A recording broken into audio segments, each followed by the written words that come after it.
Well, thank you very much for having me. I always appreciate the chance to talk to you guys. You know, I come to all the meetings that I can. And it's just a lot of fun that we've been able to get this started. Paula's just done a lot of work.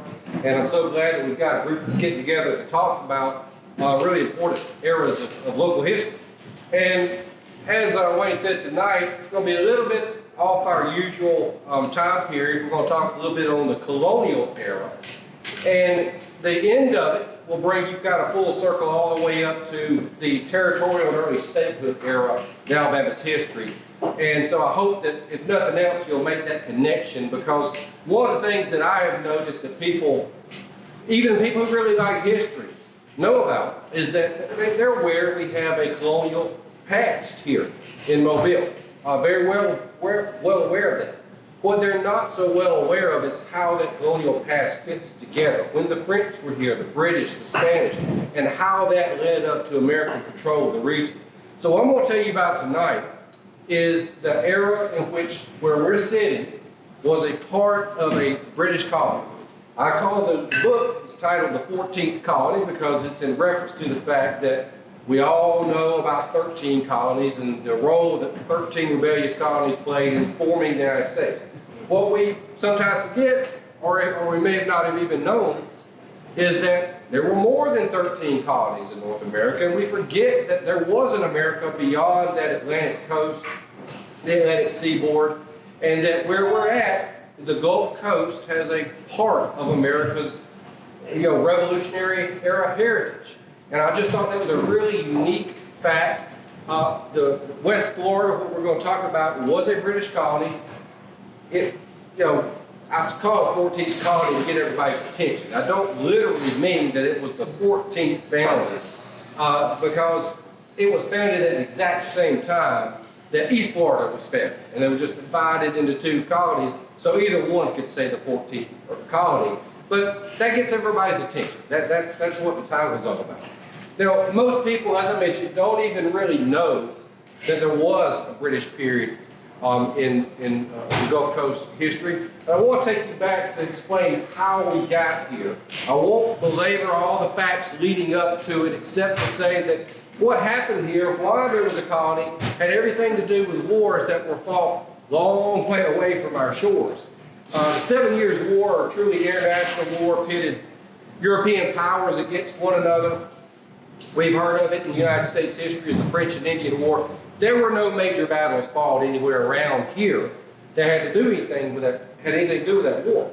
However, the war, when it ended, France had been defeated, and France and its allies, Spain, and Great Britain was the victor. So the upshot of all that, this a copy of the Peace Treaty, the introduction to it.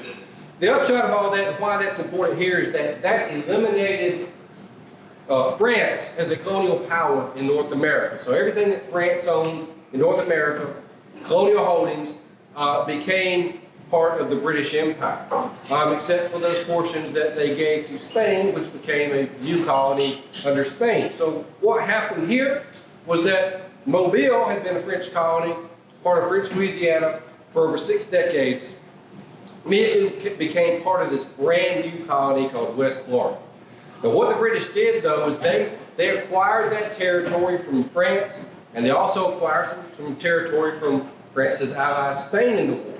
And Spain, of course, had owned Florida. So when they acquired the territory, they were going to create this new colony or colonies, and they ended up just dividing the two Floridas along the Apalachicola River. So everything from the Apalachicola down the peninsula became East Florida. The capital was at St. Augustine, which was a well-established colonial town. Everything from the Apalachicola to the Mississippi became West Florida. That's where we are. The capital was designated to be in Pensacola. So that's all 1763. This map that you'll see here, you notice that pink, red color. I know you won't be able to read all the writing there, but that basically shows before the war all of France's holdings. After the war, you see France is gone. You just got Great Britain and Spain. And one of the really interesting facts about West Florida's history is that when the British were creating this colony, they were doing so in an area that had a real diverse colonial heritage. because where we're sitting, of course, we all know had been French for a long time. But just to our east, you've got an area that had been Spanish for a long time. So from the very get-go, you've got a little bit of a unique colonial dynamic at play, and they're going to try to establish a colony in this area that had two distinct colonial heritages. Now, this is a map of British North America right after the war. I'm going to zoom in here real quick for you and show you that's West Florida. That is the colony we're talking about. Bounded by the Mississippi River on the west, Apalachicola River on the east, Gulf of Mexico on the south, and of course the 31st parallel on the north. Now that is just north of Mobile. I'm sure all of you've heard of the 31st parallel, know something about that, its importance to regional history, but it's just north of Mobile. Now those were the boundaries as originally described in the treaty that ended the war. And I want to just stress this point for just a second because there's an interesting connection to the colonial era heritage that we're about to talk about and the beginnings of Alabama as a part of the United States that had everything to do with this boundary. We'll come back to it, but I want to mention it real quick because the British, as soon as they established this colony, one of the first things that they did was they looked at just to the north, all these rivers that drain into Mobile come from some relatively rich interior lands. There's some settlements that are already going on the Mississippi River, and there really wasn't very much to stop them from moving that boundary up. They wanted to take advantage of that location, and so immediately they began petitioning British officials in London to allow them to move the boundary north, which they did, and they actually wanted, Governor Johnstone wanted to move the boundary north as far as roughly where Birmingham, Alabama sits today. Well, what they ended up doing was allowing them, the year after the colony started, 1764, to move the border north to the 32nd parallel 28 minutes. Where that is where the Yazoo River empties into the Mississippi, Vicksburg, Mississippi. You draw a line straight east from Vicksburg, where that northern boundary was, you go through Jackson, Mississippi, Montgomery, Alabama, and on to Columbus, Georgia. So that is the British West Florida that the British are going to try to develop over the next nearly 2 decades. And that's the reason that all ends up being important. We'll come back to at the end of the story. So the British sent representatives to Mobile and Pensacola, which were the only 2 major communities of any size that were in this colony, only 2 European communities. And they want to establish military control of the fortifications there, begin laying the groundwork for the civilian government that's going to have to take place to encourage immigration, and basically they're creating a colony from scratch. Robert Farmer was sent to Mobile. He basically was the commandant here for nearly a year before the governor actually showed up from overseas. So he is sort of the man on the scene and the man in charge.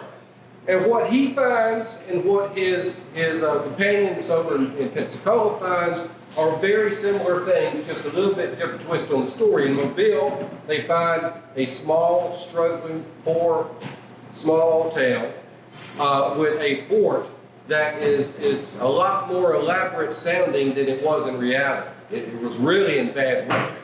The same thing happened over in Pensacola.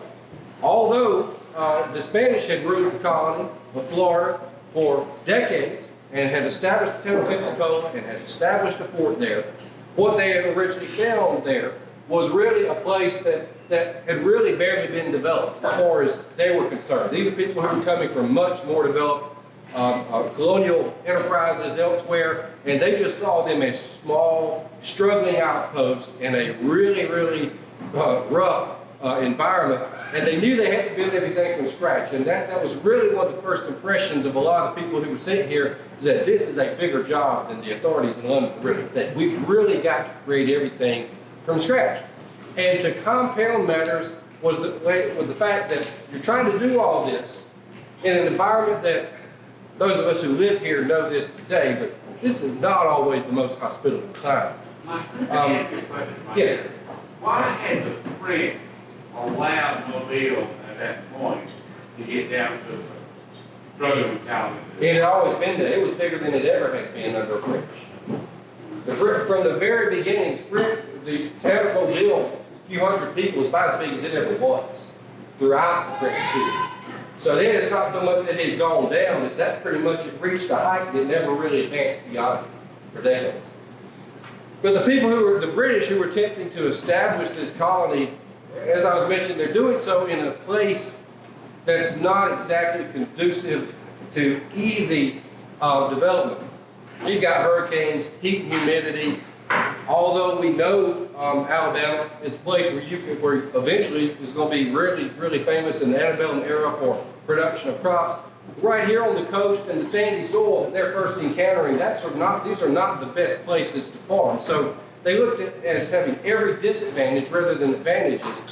And they noticed that they were not used to all the diseases that mosquitoes, yellow fever, other things that were brought here. It was hot and humid. And so the first impression for most of the people who were sent here was not a good one. That's my point, is that they realized this was not going to be an easy job. And that kind of pervades a lot of the correspondence of people who were sent here. They really viewed it as a post they'd like to get away from, because in their eyes, they're about as far from civilization as they could get. They thought of themselves as a good colonial posting is somewhere on the Atlantic coast in a developed town and a nice port, not having to deal with the things they're having to deal with here. But despite all these negative things, they make a heck of an effort to develop a colony. Over the next 2 decades, they establish a government, they establish roads and ports, they establish fortifications, establish a militia system, encourage immigration. I'm going to touch on some of those high points of all the things they did to help give you an understanding of all the effort that went into creating this colony of West Florida. That's the seal of the colony of West Florida. They had a representative government in the fact that they had a governor and they had an appointed council that advised him, that served as the upper house when they called the government together, which they had an elected lower house, Senate. So they had that on paper. That was a part of West Florida's colonial heritage. However, the other part of the coin is that the governor chose when to call that body into order. So if he didn't call for elections, you didn't have an elected assembly. So West Florida's story of representative government is one that had an elected assembly that only met 5 or 6 times throughout the 20 years that the British had it. So that's one of several reasons that you don't know much about the colony, because you didn't have a government that was closely connected with what people's needs were, that was actively lobbying the king for anything. You have the king's advisors who are running things. And so they ended up staying kind of out of the fray and under the radar of a lot of the things that we're going to talk about later that are happening in other colonies in the Northeast. Now, they went through a series of governors. Governor George Johnstone was the first one that was sent here. He was a difficult guy. Everybody that he met, that they had anything to do with him after very long, he ultimately had a falling out with him. There was one point where his own advisors and his own guard in the Fort of Pensacola locked him out of his own house, and he had to climb the wall to get in. And one of the observers said, at this point, anybody who could observe could see this general standing this guy had. Now, Johnstone was difficult to get along with, sort of his way or the highway on everything. But to Johnstone's credit, and other historians who have written about this period will notice and observe, Johnstone actually had some good ideas about what to do with the colony. It actually worked pretty hard to make them happen. And if you look at what all the other governors did, they more or less tried to copy the ideas that he had, which was pretty obvious in some respects, but promote immigration, get people here, establish a trading economy, especially through using the ports to trade with Louisiana and other colonies. Louisiana was a Spanish colony. We promoted an active system of defense. He knew he had to spend a lot of his time negotiating for good relationships with the Native Americans who lived in the interior of the colonial area. So all the things that he's trying to promote, he wasn't able to make them happen largely because of his personality. He was eventually removed after a short time. They put in other governors, and a series of governors came and went, and they more or less tried to follow that program, some more successfully than others. There was one that was here that was very popular for a few months, and the guy ended up committing suicide after only a few months here. Didn't exactly look like this was a place where people were anxious to be stationed when all this was happening. But Pensacola remains the capital the whole time. That's where the governor is living. That's where the elected assembly is going to meet when it does meet. They eventually did get Governor Peter Chester in after a series of interim governors. One interim governor on his way out was almost brought to court because he had actually killed a man in a duel, or almost killed a man in a duel. He shot him, and the guy lingered on, and they thought he was going to die, and they thought they were going to have to bring their sitting interim governor to trial for murder. So it's chaotic, to say the least. When Peter Chester gets in, he is going to end up being the governor who sort of calms those waters, who to the degree that the colony ever had any real stability, is under Chester. He was not universally loved, he was not universally successful, but he was able to maintain an office because he was fairly effective and he actually wanted to advance the colony. And under his administration, the colony is really going to develop more of the things that we're going to talk about with immigration and infrastructure really happened under his watch more than anybody else. So Peter Chester is going to be associated with this place for over half of its existence. Now, Chester and all the other governors and the assembly, their primary foreign relations concern, when I say that, it sounds like they're concerned with what's going on in other colonies and other nations, and they were. But the real paramount foreign relations concern was how to get along with the Native Americans. Because of the Creek and the Choctaw, the Chickasaw, who were in the interior of this area they were trying to colonize, easily outnumbered them multiple times to one. I mean, you're dealing with a Choctaw population that's over 20,000. Creek is 15 to 20,000. Chickasaw is probably about 5,000. These people, at any given point in time, should relations sour, could overwhelm this colony and just eliminate it before there's any resistance even started. So that was their primary concern. And what they wanted to do to make that happen was to develop good trade relationships. And these people had been trading with Europeans for several generations before Britain got here. Britain was not the first people to trade with them. They traded with the French and the Spanish and the British while they were over in Carolinas. But they want to try to establish good trading relationships with them because they needed the money and the income from the exchange of furs that the Native Americans were hunting, the deer skins, which were at the time, they were the blue jeans of the day. They were turned into pants and hats and book bindings and gloves. It was very much a marketable international product, and they were trying to capitalize on that. But the Native Americans, they wanted the trade that the British could command because they had access to metal tools and guns and pots and hoes and fabrics and things that generally made their life better, and they worked very hard to obtain it. They wanted to have a good supply of it. So that became the basis for this diplomatic relationship. It was really based in trade. And over the years of British West Florida's existence, there were a few isolated acts of violence now and then, but for the most part, in general, the British were actually pretty successful in keeping a pretty good relationship among the Native Americans of the interior. Now, the European settlers who are coming here, who are establishing themselves here, trying to make a home here, are really doing all the things that you probably would suppose they're doing if you didn't know anything else about it. They're trying to make a living off the land. They grow a lot of corn. They try rice. Chickpeas was a big crop that was grown right here in the Mobile-Tensaw Delta. But a lot of people herded cows, hogs. Everybody had any sort of farm at all, of any size, had herds of animals. That was one of the most lucrative trade items to be in. They tried their best to grow tobacco, which was very much an international demand at the time, but the problem was twofold for the people here. One, the product they could produce here, they could not produce it as much or as good a quality as being produced other places like the Chesapeake and Virginia and Maryland. And so they struggled to gain a foothold in the market. So they grew a lot of tobacco. Not many people found their way to success through that. They tried indigo, which was a very lucrative item if you could produce it and get the right markets. This was the stuff that the plants that was processed through multiple complicated processes. They turned it into this blue dye, this powder, these cakes.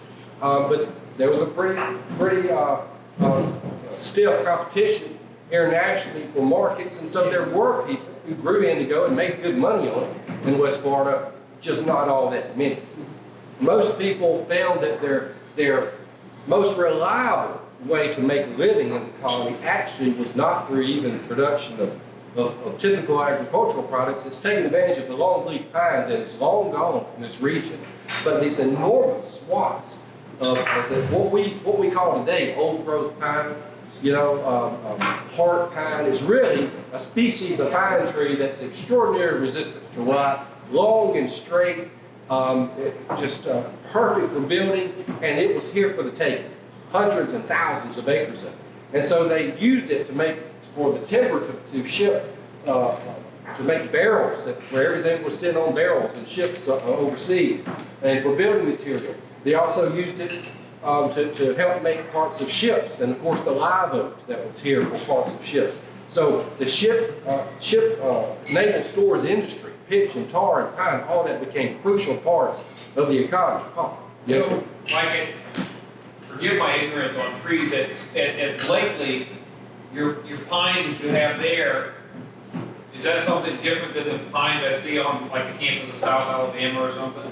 Yes, to a degree. We have all three of the major southern species of pine at the park. What you make paper out of today is loblolly pine.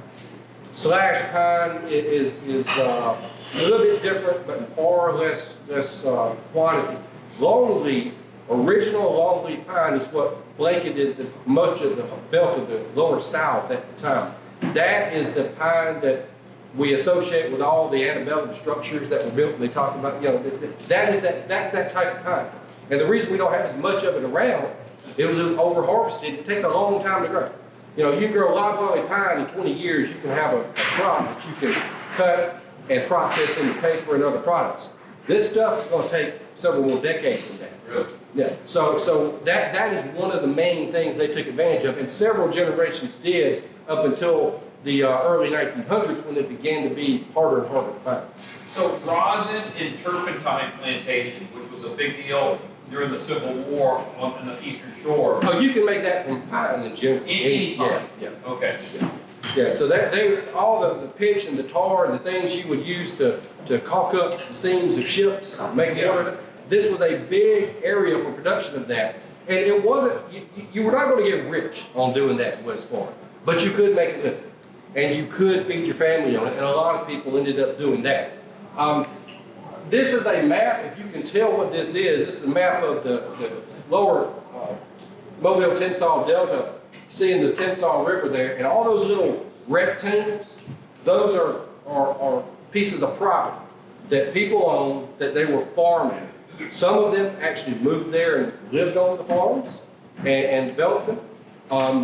A lot of the people lived in places like Mobile, and they would hire somebody to go up, and they would have a few slaves, and they would produce crops on some of these places. They would own anywhere from 100 to 2,000 acres, and they would actually be farming just a few dozen to a few hundred. But that shows you that people were establishing agricultural enterprises all throughout this area with some serious effort at making this into a successful agricultural colony very early on. Most of the people who lived here, though, even the largest farms, when we talk about plantations, there were certainly plantations here, but when we talk about a plantation in the colonial era, the largest, most grand plantation of the time period probably looked more like this than anything you think of when you think about Civil War era. This is the Krebs House. It's over in Pascagoula. It dates back to the 1770s. And we think that most of the largest homes that the owners of these properties would have had would have looked something like this. That this is the era before Greek Revival architecture takes over the South. People who are beginning to come here to establish these farms very quickly learned that some of the best land in one of the best situations is actually not right here where we're at, but over on the Mississippi River. And what we call it now is the Natchez District, where Natchez, Mississippi is, Vicksburg at the south, you got that triangle. That is a really fertile area that's going to become very important in the antebellum South. And already in this period, people were wanting to move there. Governor Montgomery Brown of West Florida called it the most charming prospect in the world. And what happened is that once people got word that this area is open and that it's relatively cheap, it was virtually free, the minimal prices you would pay where everything was deferred. So whatever taxes you were owed whatever fees you owe to have the land registered, often you could defer them for long periods of time. So this is something a lot of people could actually afford, and they tried to take advantage of it, and they did move here, just not in the numbers that transformed this place into a really huge colony real fast. This is an image, one of the very few sketches of what a colonial home looked like. This was down at Dolphin Island in the early 1770s. Just a modest farmhouse. This is sort of what a lot of the homes that were here would have looked like. One of the things that the British did, and because they were looking at how to develop this place, and I want to set this up with the geography of the area. You can see that where I've circled there, that is the area where this shallow stream, it's more or less a little wet ditch called the Iberville or the Iberville River. It meets the Mississippi. Of course, we know the Mississippi goes all down. There's New Orleans, and that's the border of West Florida. New Orleans and everything to the west was the colony of Louisiana, owned by Spain. Britain thought, well, if we could tap into all this lush land on the Mississippi and find a way to avoid having to ship everything in or out of the port of New Orleans, we could capture all of that traffic entirely within the bounds of West Florida. That sounds like a big task. It was. It was a lot bigger than they were prepared for. They spent years and a lot of money and a lot of effort trying to manually dig a canal that would allow them to bypass New Orleans, get to the Iberville, go down various other small rivers, the Emmet, into Lake Maurepas, into the Pontchartrain, into the Gulf. They tried their best, and they kept trying, even when it wasn't working, because they wanted to find a way to control all that commerce without having to go through New Orleans. In the end, it didn't work. But it was one of the reasons that people were intrigued with the area for immigration. Not only was the land great, not only could you live on the largest river in the continental United States, which was poised for growth, but they bought into this idea, well, maybe we could avoid New Orleans as well. So there was a lot of effort in that. The bottom line, though, it didn't work, despite the best efforts. Now, the numbers of people who are moving here are not huge. You see, 1765, the non-Indian population in the entire colony, 1765 is only 2,000. By 1775, right before the Revolutionary War gets going, 5,500. Now, that's over double. So that is a dramatic increase, but relatively speaking, West Florida was a underpopulated province, to say the least. Now, one of the focuses I have on the book, and one of the things that got me most interested in this, is this area's connection to the Revolutionary War. So I want to lay out how it fits into the Revolutionary era timeline and what its relationship was. First of all, we know the general geography of the Revolutionary War. You take northeast Atlantic coast, you might know a little bit about southern campaigns in the Carolinas, but you really don't think about Revolutionary era fighting being right here in the Gulf Coast. But the war did fight this area in two major ways. And I hope to explain both of those to you. What I find curious, though, and one of the things that really, I can remember one of the first times I thought, okay, I might need to write a book about this or look into it more, is when I noticed every book I picked up on the Revolution showed the theater of operations, showed colonial British North America, and down here where we are is just always labeled just Florida or colonial territory. It's just like this amorphous blob that's down here. And there were some major fighting, some major campaigns here. They weren't always between the Americans and the British, between the British and the Spanish. But there was some involvement with the American military here, and I'll tell you about that. First of all, when the Continental Congress met, we know about the Continental Congress founding the United States, first government of the United Colonies. They actually invited West Florida to be a part. West Florida turned them down politely. Basically, and I'm going to summarize this here, basically most of the people who are here, you got to remember, this is a relatively small population, scattered, no newspapers being published, struggling economically. Inordinate number of the people who were here were in the direct employ of the British government, British officials, military, troops.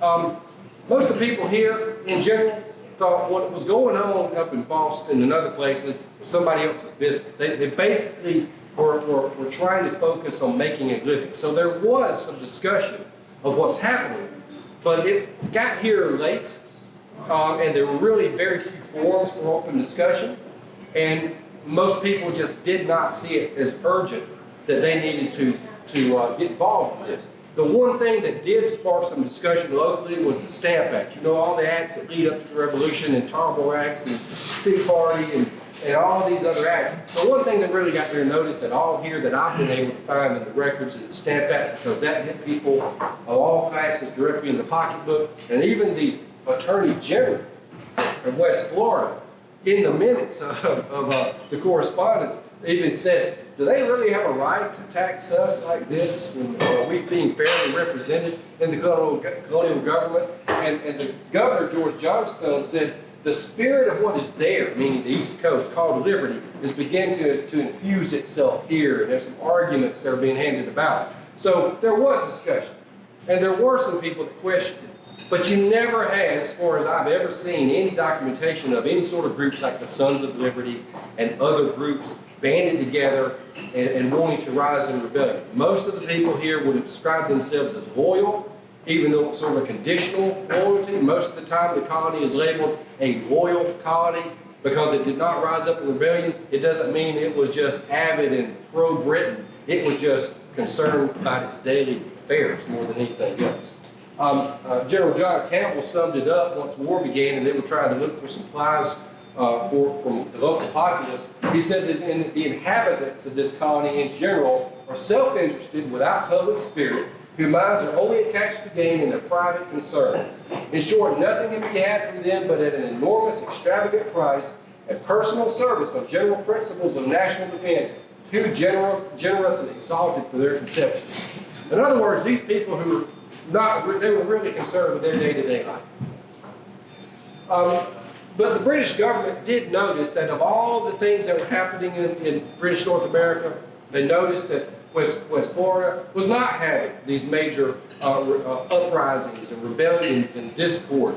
And they were happy to have any colonies that had that situation. So they pronounced West Florida to be a safe asylum for those who were being persecuted elsewhere. If you were a loyalist and you were suffering at the hands of the rebels, they said you can go to West Florida because it would do two things. It would provide them a safe place to go, and it would also serve to increase this population of this struggling colony.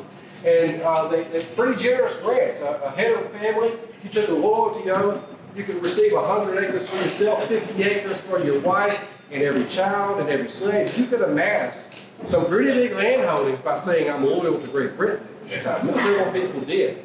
And they moved to West Florida. It was the largest immigration that the colony experienced. Now, as I mentioned, the war is going to find the colony in two ways. The first is through this little raid under the command of a guy named James Willing. Long backstory we don't have time to get into. Let me just try to hit the highlights. Willing had lived in the colony. Knew some people in, we just died. We might be dead. Yep, you did. All right, I'm gonna just talk. So Willie had lived in the colony, and he knew some people on the Mississippi River, and he was trying to persuade, unless you got a board or extension, whatever you do. He was trying to persuade continental officials that it was worth the time to invest military effort to go to West Florida, to try to establish some sort of connection, some sort of presence in West Florida, because he knew the place was sort of ripe for the picking. So he persuaded the Continental Congress to actually authorize him to be a leader of about 100 guys that were going to leave from way up in Pennsylvania, come down to Ohio and the Mississippi rivers, and their goal was to get to West Florida and secure the neutrality of the people along the river, and to open up the Mississippi River for trade communication with Spain, because Spain, he's got a cord, look at that. Spain was actually allied with France and actually was fighting against Great Britain at the time and funneling supplies to the Americans. So his goal is to try to solidify that connection. And we might actually have pictures to show you with this when we get a cord here. So,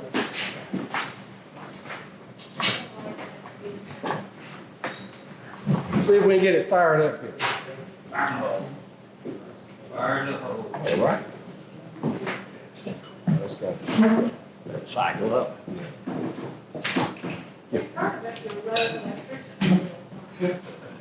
It's amazing what you do with a little electricity.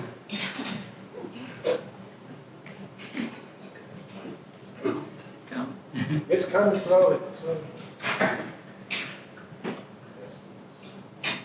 So anyway, Willing convinces the Continental Congress that this is a good idea. And there were some people in the Congress that were debating openly whether or not it was worth the time of this fledgling United States military to actually open up the campaign on the Gulf Coast and actually take these colonies, which didn't really want to be part of the rebellion. They said, why don't we just go down there and take them anyway, because we need those ports at some point. Other people said, you know, we're having a hard time defending the ports we do have, places like Charleston. And they said they could never get support for opening up a new front in the war they were already struggling with. So they do allow Willing to do his best. And he goes down to West Florida. And he basically, in a nutshell, instead of really doing anything to promote the American interest, he ends up just doing a campaign of plunder. He robbed and pillaged and stole goods, slaves, merchandise, sent them down to New Orleans. He knew the Spanish were friendly with the United States because they want to hurt Britain. And he knew he would be protected and they could sell what they had to gain. So his campaign of plunder goes right down the Mississippi, right through Natchez. He gets down to New Orleans. And the number one thing he did, he didn't mean to, is he just alerted the British to how poorly defended their colony really was. Because this whole band of marauders had basically gone on a rampage through their colony almost before they really even knew he was there. So they sunk some serious effort into trying to improve the defenses. But he also tipped them off that Spain's involvement in the war, because they knew Spain was anxious to hurt Great Britain in this contest. They really that high the fact that not only was Spain going to do it kind of quietly and under the rug, but they were going to do it out in the open. And so the break between Spain and Britain from that point is coming. It's obvious. And Spain does its best to prepare for an eventual rupture with Great Britain. And what actually happened is that, try to summarize here for you, you know France was involved in the American war effort as an ally. France and Spain were allies. France did its best to twist Spain's arm to get them to enter the fight. Spain was scared to enter the fight as an ally of the United States because they didn't exactly relish the idea of promoting the idea of a rebellion to establish a new country. They still had colonial holdings too. So they were kind of anxious about that, but they did very much want to take back that land that they had lost to Great Britain in the 7 Years' War. So they entered the war as an ally of France, not on behalf of the United States, although that ended up being the end result. They did help the American war effort because they tied up resources that Great Britain could have used elsewhere as they, for entirely self-serving purposes, fought a campaign to take back that land in Florida. So Bernardo Galvez, governor of Louisiana over New Orleans, knows his country, his home country, is considering entering the war. So he begins planning before the declaration even comes. He begins planning for what would eventually be a surprise attack on British holdings. He realizes as soon as war is declared, he wants to be able to launch an attack and take over that British colony before they have a chance to fight back. And that's, in essence, what he does. As soon as war is declared in the summer of 1779, he's got an army, he leaves from New Orleans. He goes up the Mississippi River. He captures a small outpost at Fort Butte. Then he goes up to Baton Rouge. He fights a several days battle there. And through some deception, he captures Baton Rouge, which is a pretty serious fortification. And in the agreement ending that conflict, he forces the commander at Baton Rouge to also surrender Fort Panmure that's up in Natchez. So you can imagine the surprise of the people in Natchez when they discovered their fort had been surrendered and there was no Spanish army within 200 miles. But what happened is that within this lightning quick campaign, he had captured every major fortification that the British had on the Mississippi River before the British could even get forces to contest it. So half of West Florida's gone just like that. Now, Galvez obviously knows he's not accomplished his means yet. He still has some major fortifications right here in Mobile and over in Pensacola that he's got to deal with if he's going to accomplish his goal of taking this colony.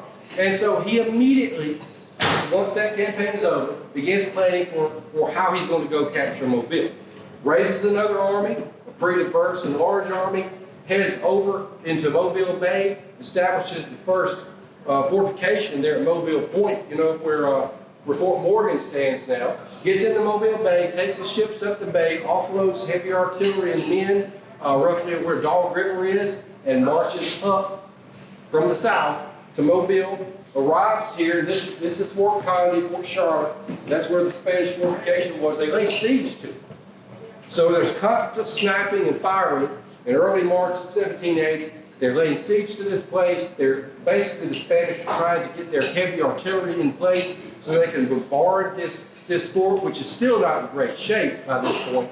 And you've got a defiant little British garrison in there, commanded by Elias Durnford, and he's ready for the fight.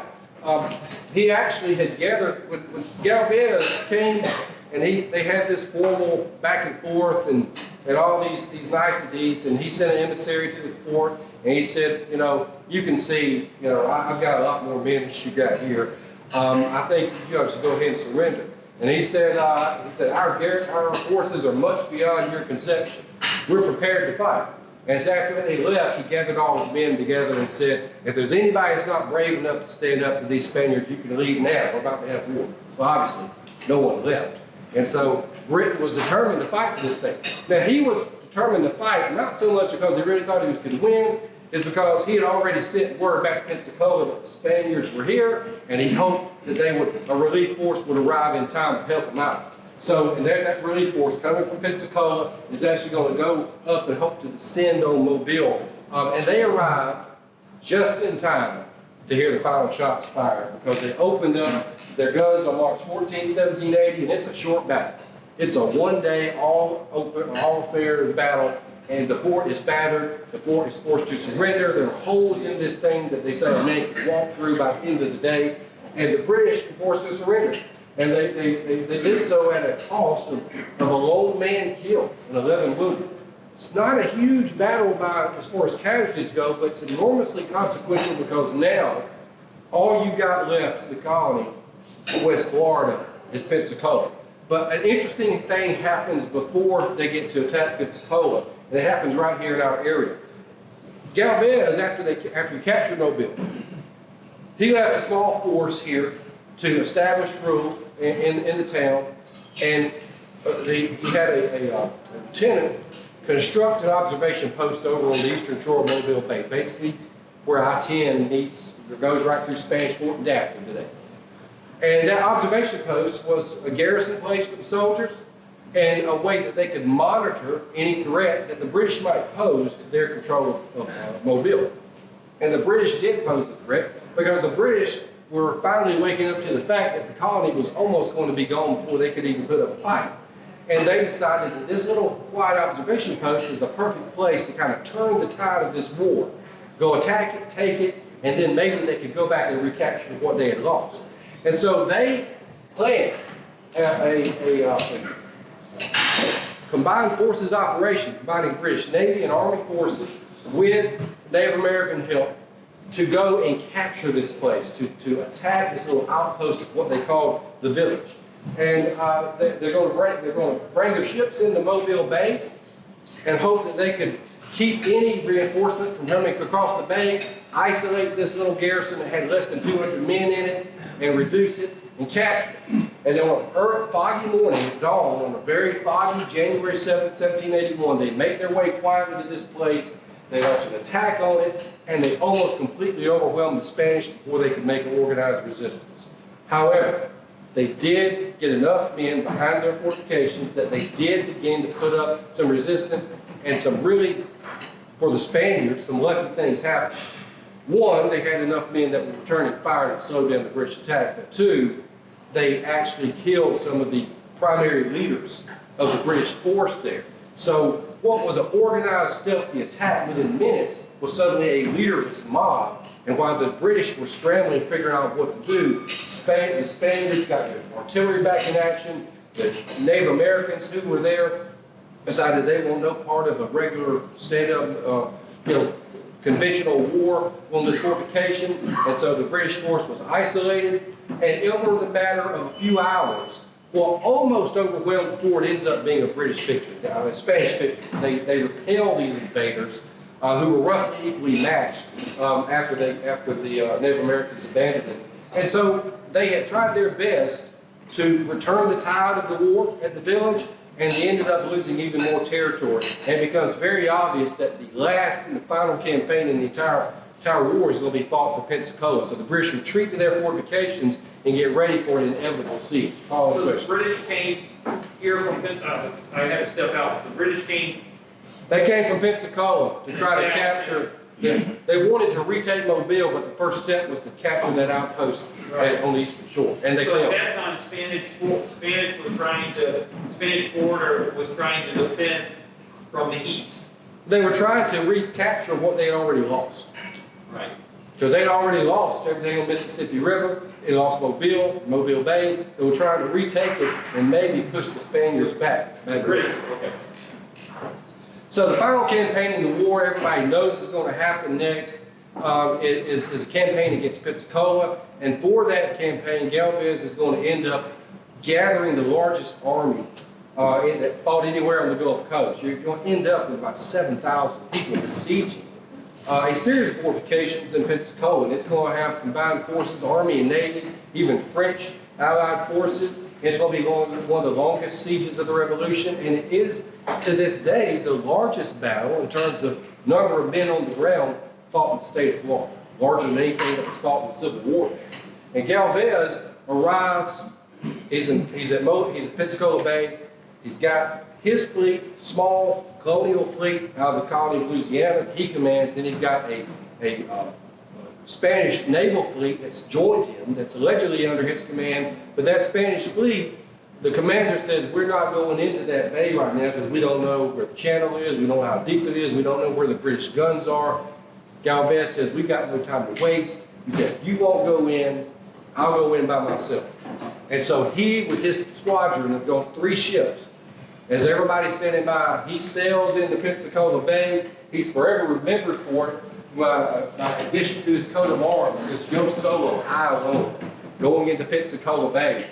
And once he's in, despite everything that the British can throw against him, the rest of the Spanish Navy decides to go in after him, and they launch the formal siege of Pensacola, which ends up being a several months long affair, day and night fighting.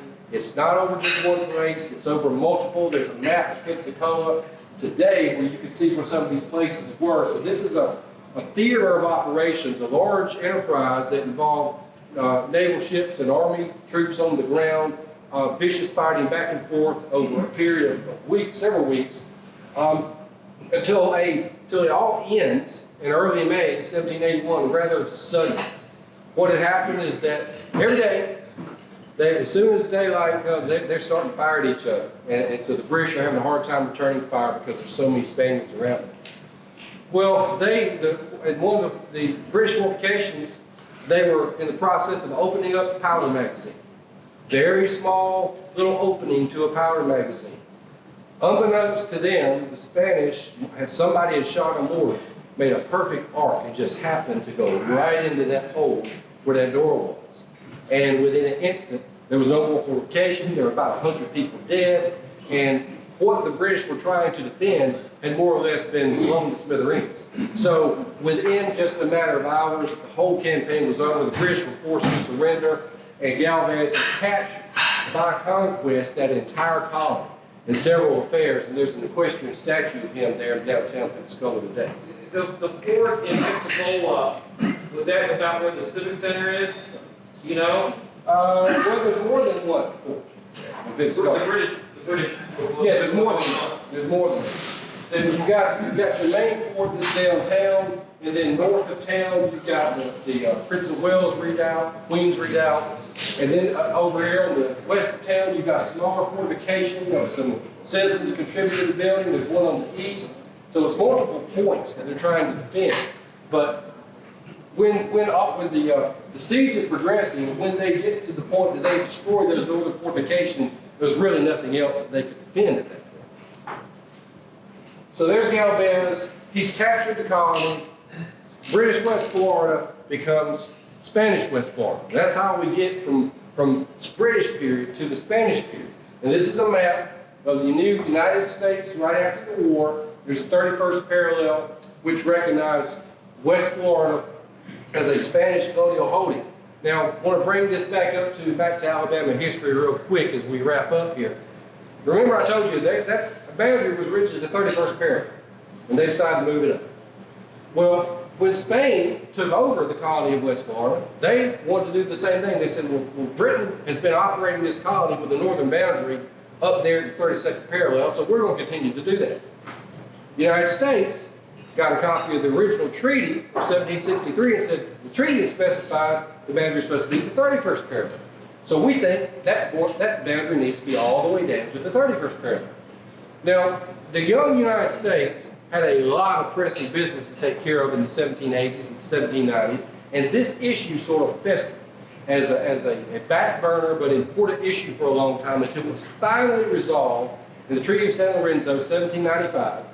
Once it was resolved, Spain still dragged their feet leaving the region. It took another 2 years before Spanish authorities actually evacuated some of the forts they had built up in this region at Natchez and St. Stephen's.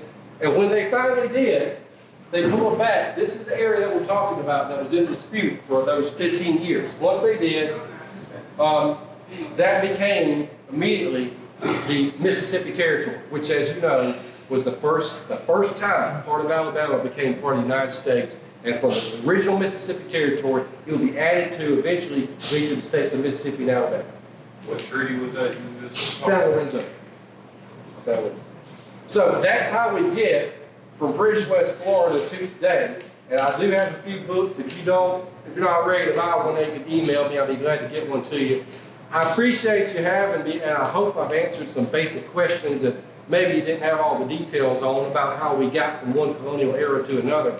I think it's a really fascinating chapter in our history, and I found that it's one that even people who know a lot about this area's history didn't know all the details about it. So are there any questions I could try to answer? I don't know all of it. So, when the Spanish captured Mobile, 1780, was Mobile mostly populated by British immigrants at that point?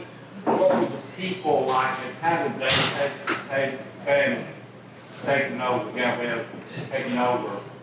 At that point, I will put some really, really rough percentages on it. These are just sort of guesswork percentages, but you probably had about half the population would have traced their period, their residency all the way back to the French period, because the French, when the British established the colony, Strict people being subjugated by the British? yeah, and they voluntarily stayed. When the British established the colony, they gave the people the option to sign an oath of allegiance to Great Britain, remain citizens, or they had a certain window of time they could sell their possessions and move. Most of them ended up not wanting to move. It was more trouble to move. They viewed one colonial ruler as good as the next in a lot of cases. Now some did, but a great many of the people in Mobile stayed. But on top of that, you've got all the immigrants that had come during the British period. So you've got people who were of British ancestry moved from other places. You even have some Spanish who were still here. So it was a really diverse place throughout this time period. But a lot of those people who were here prior to 1760, a lot of them stayed. So they didn't kick the British out after the citizens? No. Let them stay. They let them stay if they took an oath of allegiance. Now what happened in Pensacola is they were prepared to do the same thing for the Spanish, but the Spanish actually put together an effort to allow the colonists at Pensacola, if they wanted to be taken to other Spanish colonies. They were taken to Mexico, and most of them, it's a very small population, we're talking about 200 people, but most of them ended up taking advantage of that and leaving. But the people in Mobile, Farmer actually had drawn up, before he stepped ashore, he had drawn up a proposal stating, okay, Britain's about to take over. He put it in French. He said, we're about to take over, and here's what it's going to mean. But I'm prepared to let you stay if you'll take an oath. He allowed them freedom of religion. He allowed them to keep all their residences and their property. He just required that they file them with British authorities. Most of the people, within 5 or 6 months, had agreed to that. Some left. Very small amount. Because remember, the other place that you could go to that you would logically think the French might want to go to was New Orleans. Well, New Orleans had just been given up by the French as well. Spain owned that. So they basically were choosing between, do I go somewhere in Europe? Do I choose Spain? Do I choose Great Britain? And a lot of people just chose to stay where they were and take their chances. We got free and fair. Most of these places are like the size of maybe like Wagerville or Chatham. I mean, small, yeah, they're like small, and then they've developed their house and everything else, so they got to hang out. All right, I wanted to ask you, when Galvez, where was his main battery and everything to attack the fort? It was more towards like, Roughly in Mobile, the civic center. I always thought it was kind of like down towards Brooklyn, but you on that map. No, it was where his batteries were positioned. The Like big Broad guns. Street or something? What street? Like Broad Street? Yeah, that general area, probably a little bit closer than that. But basically the parking lot, the Civic Center is a rough approximation of where the main Spanish battery was. So that's what took them over a week, is to dig this place out, and there was constant firing all around as they were doing it. I always thought that was like a 2 or 3 week siege. It wasn't 2 or 3 week siege, but it was actually open fire with those large batteries for only a day or two, because it took them that long to get those big guns in place and ready. Once they opened it with their big artillery, it was over in a day. But there was definitely shelling and firing going back and forth for a period of weeks. One of the Spaniards actually was killed when they were trying to fell one of the trees to where they were going to clear out a spot for the cannon, and the tree fell on the guy. It was not a huge battle in terms of casualties, but there was constant firing back and forth and constant skirmishing. Once they got those big guns ready and open, it was over in just basically a matter of hours. What was the significance of St. Francisville, Louisiana?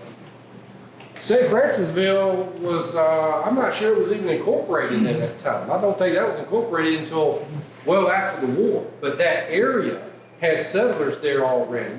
And it was definitely an area that the people, when I was talking about settlement coming to the Mississippi River area, that whole region was already being settled and developed. But I don't know all my St. Francisville history, but I don't think it was an organized community until after this time period. Very shortly after it. I think it's like 1790s or so when it really is organized. But you may know more about that. They just have a museum there. Yeah, but it's history. It's associated with the Republic of West Florida, which is a different story entirely. The Republic of West Florida is 1810. That's the West Florida Rebellion, and the people who established that republic and the Lone Star flag and all that, that is people rebelling against Spanish authority. So that's a generation after. That was after they had established, after the Spanish had taken over the colony. So that's most of the time when people ask me that, they're usually referring to that Republic of West Florida and the West Florida Rebellion, which is 20 years later.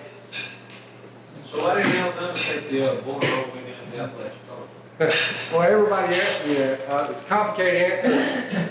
The primary reason was that border where the Perdido had been recognized as a border between France and Spain, going all the way back to the early colonial era. And when the United States finally, it desperately wanted all of West Florida during the War of 1812. And remember, in 1810, there's this little West Florida Rebellion, and from the Mississippi over across to the Baton Rouge area, they had rebelled against Spanish authority, and the United States just immediately annexed into the state of Louisiana, declared statehood. During the War of 1812, the only territorial acquisition the United States makes is right here on the Gulf Coast, where it takes this chunk of Spanish West Florida from the Perdido River all the way over into what is Mississippi.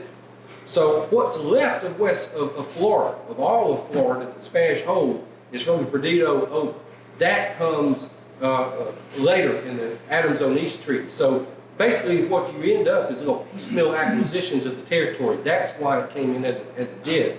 But as you may or may not know, Alabama did entertain offers to acquire that territory later. It was offered to them more than once. And they actually said, it's unproductive, it's nothing but a bunch of gopher holes and sand, what do we need that for? I think looking back on it, our tax structure would have been dramatically altered had we taken them up on it. But they were offered it several times and actually proposed some prices for it, all the way up until the 1890s.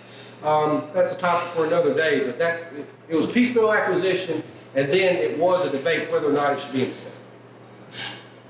Yes, sir. You may have covered this, but what was the lifespan of West Florida?